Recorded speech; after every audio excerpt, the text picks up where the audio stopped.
Ustedes cuentan con una barra de búsqueda, en este caso pues nosotros centralizamos el material bibliográfico de su institución, entonces ustedes pueden buscar por ejemplo algún título, algún artículo, revista que ustedes saben que está en biblioteca, lo van a poder encontrar aquí en Bookly.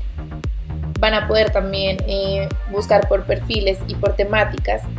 Si por ejemplo yo aquí busco administración de empresas, la plataforma me va a recuperar información relacionada a esta temática y también perfiles.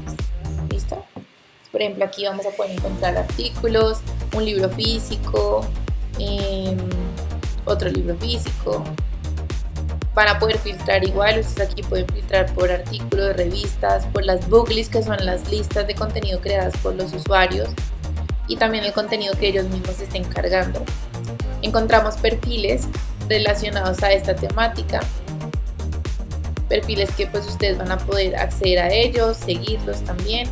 Si de pronto algún libro o algún contenido a ustedes les llama la atención y lo quieren agregar dentro de sus listas, dan clic en el botón más, agregan a una booklist y seleccionan la carpeta de destino. Es muy fácil, es como agregar una canción a una playlist de música. Esto es lo que van a poder encontrar por medio de la búsqueda, todos los contenidos de su biblioteca y también a toda su comunidad académica.